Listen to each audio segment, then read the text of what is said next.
को हराने के लिए हमें साइरस को ढूंढना था, लेकिन उसकी कोई जानकारी नहीं थी। साइरस आखिरी बार कहाँ देखा गया था? मैंने मीरा से पूछा। मीरा ने धीरे से कहा, कहा जाता है कि वो इंसानों की दुनिया से दूर अंधेरे में छिपा हुआ है। किसी को नहीं पता कि वो जिंदा भी है या नहीं। रुद्र ने कहा, लेकिन अगर वो जिंदा हुआ तो उसे ढूंढना आसान नहीं होगा। मैंने गहरी सांस ली।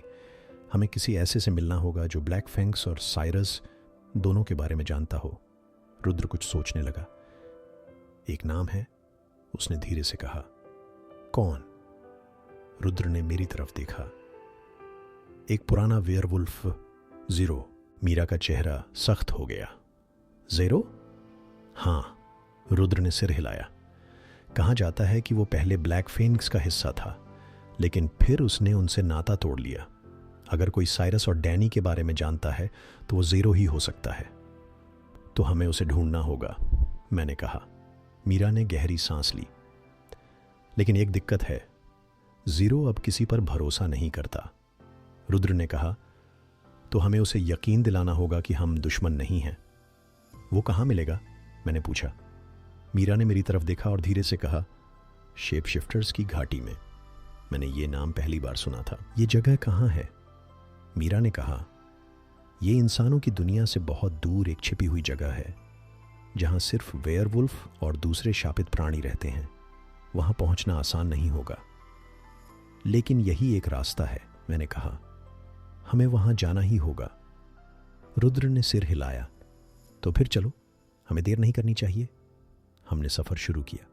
हमारी मंजिल थी शेप शिफ्टर्स की घाटी, जहां हमें उस वेयरवुल्फ से मिलना था जो शायद हमारी आखिरी उम्मीद था, ज़ीरो। हम तीनों पूरी तैयारी के साथ शेप शिफ्टर्स की घाटी की ओर बढ़ रहे थे। ये जगह इंसानों की दुनिया से बहुत दूर थी। एक घना और अंधकारमय जंगल, जहां न सूरज की रोशनी ठीक से पहुंचती थी और न ही कोई इंसानी आवाज सुनाई देती थी। रुद्र आगे चल रहा था।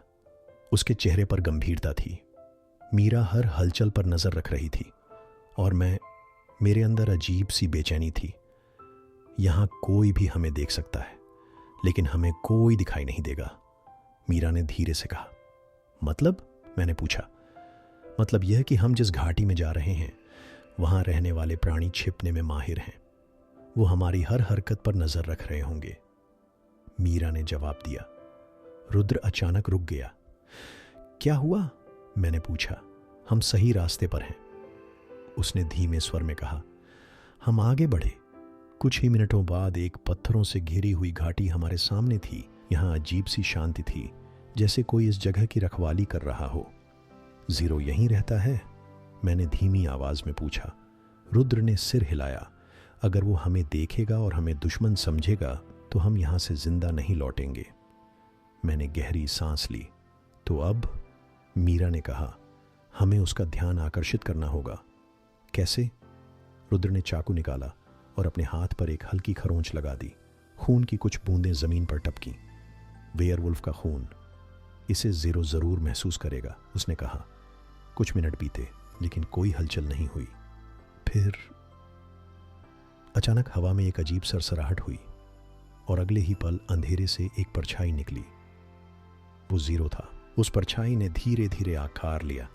एक लंबा मजबूत शरीर, आंखों में जंगली चमक और चेहरे पर गहरी झुर्रियां। ज़ीरो हमारे सामने था।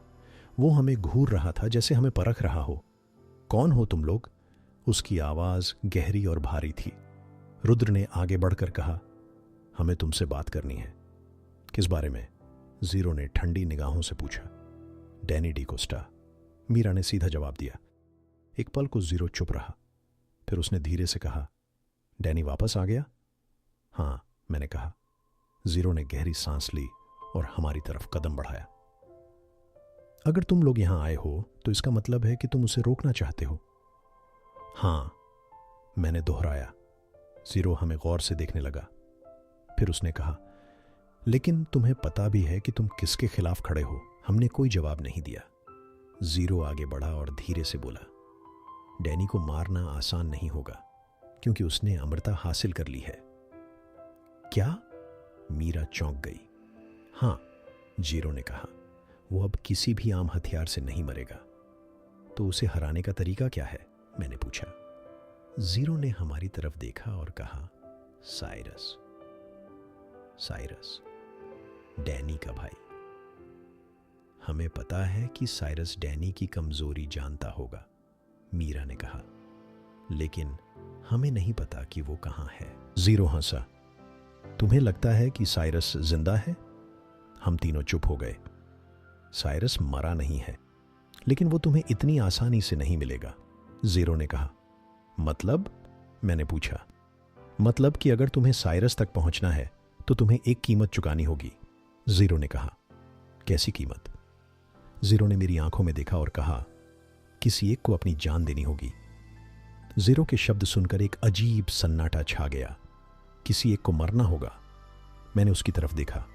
हाँ, जीरो ने ठंडी आवाज में कहा। साइरस को जगाने के लिए एक बलिदान जरूरी है, वरना वो कभी नहीं लौटेगा। मीरा ने गहरी सांस ली। लेकिन क्यों? साइरस क्या कोई आम वैम्पायर नहीं था? जीरो ने हमारी तरफ देखा और धीरे से कहा, साइरस अब वैम्पायर नहीं रहा, वो कुछ और बन चुका है। रुद्र चुप नहीं रह सका।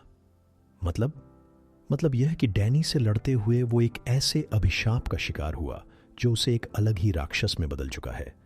वो अब किसी भी चीज को नहीं पहचानता। मीरा ने गहरी सांस ली। तो अगर हमें उसे ढूंढना है तो हमें एक बलिदान देना होगा?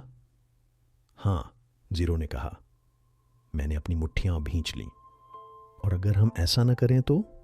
जीरो ने मेरी आंखों में देखा। तो साइरस कभी नहीं जागेगा और डैनी को हराने का तुम्हारा सपना भी अधूरा रह जाएगा। मुझे समझ नहीं आ रहा था कि क्या किया जाए। रुद्र ने कहा, अगर हमें जीतना है तो हमें यह बलिदान देना ही होगा। मीरा ने उसकी तरफ देखा। तो क्या तुम मरने के लिए तैयार हो? रुद्र चुप हो गया। एक और तरीका भी है, जीरो ने अचानक कहा। हमने चौंक कर उसकी तरफ देखा। अगर तुम मौत की कीमत नहीं चुकाना चाहते तो तुम्हें साइरस तक खुद जाना होगा। कहां? मैंने पूछा। जीरो ने हमारी तरफ देखा और कहा, मौत की घाटी में।